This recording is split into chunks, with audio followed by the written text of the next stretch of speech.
আসসালামু আলাইকুম। আমি মীর নাদিম ফয়সাল আহমেদ। আমি লস ভেঞ্চার কনসালটেন্সির ফাউন্ডার এবং লিড কনসালটেন্ট।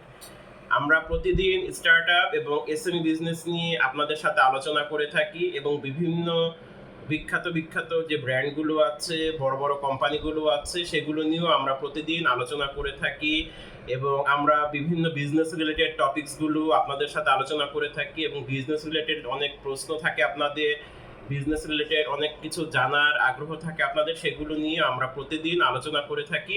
এই আলোচনাটি আমরা স্টার্টআপ ম্যাগাজিন এই পর্বে পরিচালিত হয়ে থাকে। আজও আমরা একটি টপিকস নিয়ে আলোচনা করব।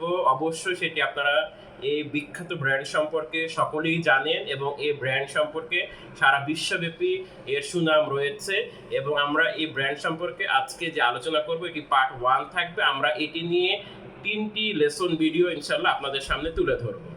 তা আমাদের এই লস ভেঞ্চার কনসালটেন্সির পক্ষ থেকে স্টার্টআপ এবং এসএমই বিজনেস রিলেটেড একটি ইউটিউব চ্যানেল আছে লস ভেঞ্চার। অবশ্যই সেটি আপনারা সাবস্ক্রাইব করে রাখবেন।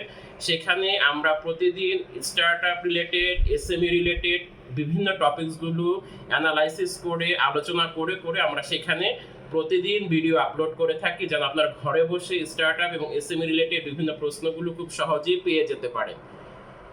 আজ আমরা যে টপিকসটি নিয়ে কথা বলবো সেটি হচ্ছে বিশ্ববিখ্যাত ব্র্যান্ড সিটিজেন ওয়াচ।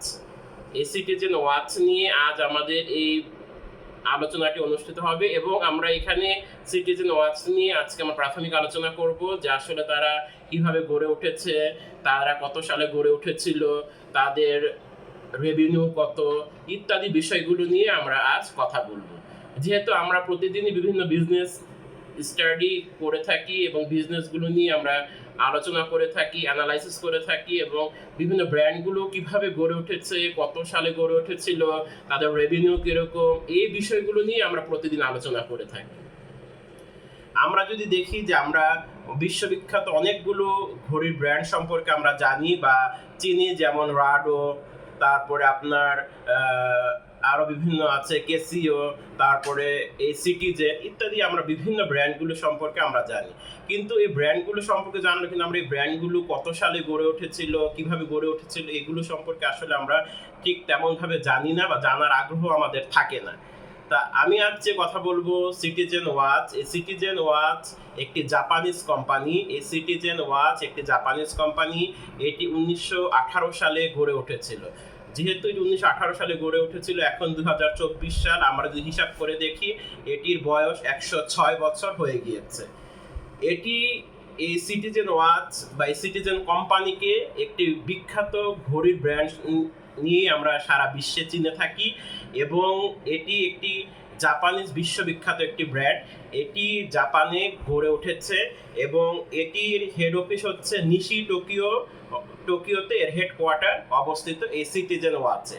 এটি একটি পাবলিক টাইপ কোম্পানি এবং এটি আপনার যে ব্র্যান্ড নিয়ে বা যে কোম্পানি হিসেবে রেজিস্ট্রেশন করেছিল সেটি হচ্ছে সিটিজেন ওয়াচ কোম্পানি লিমিটেড এবং এটি একটি বিশ্ববিখ্যাত ঘড়ির ব্র্যান্ড এবং এটি আমরা আরেকটু যদি বিস্তারিত বলে থাকি, এটি আমেরিকার যে ঘড়ির কোম্পানি আছে বুলোবা, এই আমেরিকার যে ঘড়ির কোম্পানি আছে বুলোবা, তার প্যারেন্ট কোম্পানি হিসাবে এই সিটিজেন কাজ করে থাকে। এই বুলোবার আন্ডারে বা বুলোবা থেকে বিভিন্ন ধরনের ইলেকট্রিক্যাল পণ্য তারা ম্যানুফ্যাকচারিং করে থাকে, যেমন আপনার ক্যালকুলেটর, বুলোবার ক্যালকুলেটর খুব বিশ্ববিখ্যাত এবং সেটি খুব নামকরা। এছাড়াও তার বিভিন্ন ইলেকট্রনিক্স জিনিস তারা উৎপাদন করে থাকে। এখন আমরা যদি বলি যে এটি এই সিটিজেনের আরও বেশ কিছু জিনিস আছে, যেমন অ্যাটমিক টাইম কিপিং, তারপরে আপনার প্রোনো মাস্টার, এগুলো সিটিজেন ব্র্যান্ডের আপনার উৎপাদিত যে প্রোডাক্টগুলো সেগুলোর নাম আমি বলছি। এরপর হচ্ছে ডিসিপি ক্লাস, তারপরে হচ্ছে ডাইভিং ওয়াচেস, তারপরে হচ্ছে ইকো ড্রাইভ ওয়াচেস, তারপরে হচ্ছে আপনার নোবিলা আলট্রা স্লিম ওয়াচ ইত্যাদি হচ্ছে এই আপনার সিটিজেন কোম্পানির থেকে এই ম্যানুফ্যাকচারিং এই প্রোডাকশনগুলো হয় এবং এগুলো বাজারে রয়েছে। আমরা যদি তাদের রেভিনিউর দিকে একটু খেয়াল করে থাকি, 2018 সাল অনুযায়ী এই সিটিজেন কোম্পানির রেভিনিউ ছিল $2.93 বিলিয়ন। এই সিটিজেন কোম্পানির রেভিনিউ ছিল 2018 সাল অনুযায়ী $2.93 বিলিয়ন, এবং তাদের যে কর্মচারী বা নাম্বার অফ এমপ্লয়ি 2018 সাল অনুযায়ী তখন ছিল 20,882 জন। তাদের এমপ্লয়ি ছিল হচ্ছে 20,882 জন।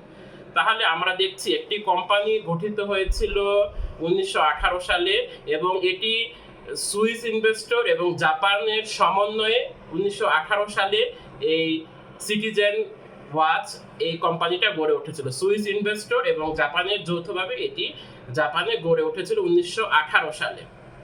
এখন আমরা এই যে এই ব্র্যান্ডটি নিয়ে যে প্রাথমিক আলোচনা করলাম, এখান থেকে আমরা কিছু কিছু জিনিস শিক্ষা পাই, সেগুলো নিয়ে আমি এখন কথা বলবো। প্রথমটি হচ্ছে, আপনি দেখছেন কিনা বা আপনি আমার আলোচনা থেকে কতটুকু বুঝতে পেরেছেন যে তারা প্রথমে একটি প্রোডাক্ট নিয়ে কাজ করেছে, সেটি হচ্ছে এই ওয়াচ নিয়ে যখন তারা কাজ করেছে, তারা এই ওয়াচ ম্যানুফ্যাকচারিং এ তারা বেশি মনোযোগ দিয়েছে। তারা এই ওয়াচ ম্যানুফ্যাকচারিং এ তখন তারা কি করেছে, বেশি মনোযোগ দেওয়ার ফলে তার একটি প্রোডাক্ট নিয়ে কাজ করেছে। যখন এই প্রোডাক্ট নিয়ে তারা খুব ভালোভাবে সামনে এগিয়ে যেতে পেরেছে, ভালোভাবে যখন তারা সামনের দিকে রেভিনিউ আর্ন করতে পারছে, তখন তারা অন্যান্য ইলেকট্রনিক্স জিনিসও তখন তারা ম্যানুফ্যাকচারিং এ মনোযোগ দিয়েছে। দ্বিতীয় নাম্বার হচ্ছে, তারা কোয়ালিটি খুব ভালোভাবে মেনটেন করেছে। যেটি আমি সবসময় বলি যে একটি ব্র্যান্ড তখনই গড়ে ওঠে বা একটি ব্র্যান্ড তখনই ভালোভাবে গড়ে উঠবে যখন সেখানে তার কোয়ালিটি খুব ভালোভাবে মেনটেন করা হবে। আপনি যে ব্র্যান্ড গড়ে তুলুন, সেটা যেই সেক্টরই হোক, যে বিজনেস ইন্ডাস্ট্রিতেই হোক, অবশ্যই সেখানে আপনার কোয়ালিটি যদি এনশিওর করা যায়, কোয়ালিটি যদি আপনি ভালোভাবে এনশিওর করে থাকেন, তাহলে দেখবেন আপনি সেখানে এই ব্র্যান্ড নিয়ে আপনি অনেক দূর এগিয়ে যেতে পারছেন।